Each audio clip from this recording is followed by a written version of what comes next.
গর্ভাবস্থায় পাকা আম খাওয়া মা ও শিশুর জন্য অত্যন্ত পুষ্টিকর। তবে আম খাওয়ার আগে বা পরে কিছু নির্দিষ্ট খাবার এড়িয়ে চলা উচিত, যা হজমের সমস্যা, গ্যাস বা অ্যাসিডিটি তৈরি করতে পারে। প্রিয় দর্শক, আজকে আমি এই ভিডিওতে আলোচনা করব গর্ভাবস্থায় আম খাওয়ার পর কোন খাবারগুলো আপনারা খাবেন না।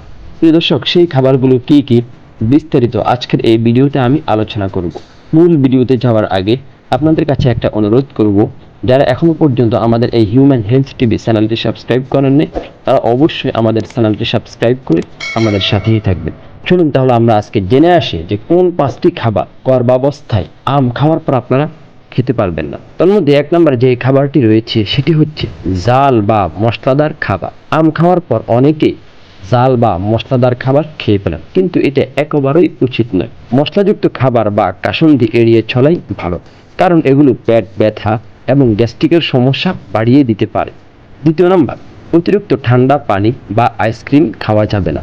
আম খেয়ে খুব ঠান্ডা পানি বা আইসক্রিম খেলে হজমে ব্যাঘাত ঘটতে পারে এবং ঠান্ডা লাগার ঝুঁকি থাকে। 3 নম্বর, কোমল পানীয়, যেটাকে ইংলিশে বলা হয় সফট ড্রিঙ্কস। অনেকেই আছেন যে আম খাওয়ার পর কোমল পানি খান, তাদেরকে আমি অবশ্যই নিষেধ করব যে আপনারা কখনো এগুলো করবেন না।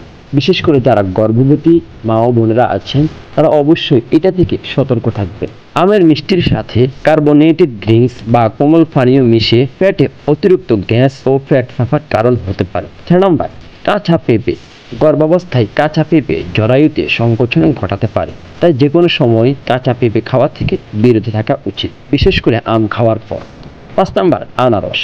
গর্ভাবস্থায় আনারস না খাওয়াই অত্যন্ত ভালো। এটা অনেক চিকিৎসকের পরামর্শ, কারণ এটি হজম অস্বস্তি তৈরি করতে পারে। বিশেষ দ্রষ্টব্য, আম খাওয়ার আগে সব সময় তা ভালোভাবে পরিষ্কার করা বা খোসা ছাড়িয়ে নেওয়া উচিত। গর্ভাবস্থায় নিজের শারীরিক অবস্থা অনুযায়ী সঠিক খাদ্যাভ্যাস সম্পর্কে নিশ্চিত হতে সর্বদা একজন গাইনি বিশেষজ্ঞের পরামর্শ গ্রহণ করবেন আপনারা। এটা আপনাদের প্রতি আমার একটা অ্যাডভান্স উপদেশ। প্রিয় দর্শক, আজকে আমি এই ভিডিওতে উল্লেখিত যে 5টি খাবারের কথা বলেছি, আপনারা অবশ্যই এই 5টি খাবার, বিশেষ করে যারা গর্ভবতী মা ও বোনেরা আছেন, তারা অবশ্যই এই 5টি খাবার এড়িয়ে চলবে।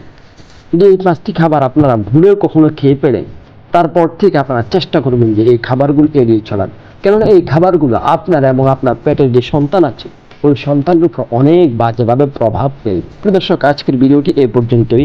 সবাই ভালো থাকবেন, সুস্থ থাকবেন।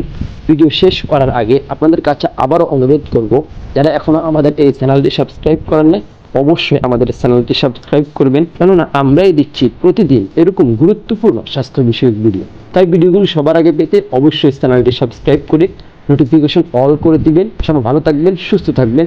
দেখা হবে পরবর্তী আরেকটি স্বাস্থ্য বিষয়ক ভিডিওতে। আল্লাহ হাফেজ।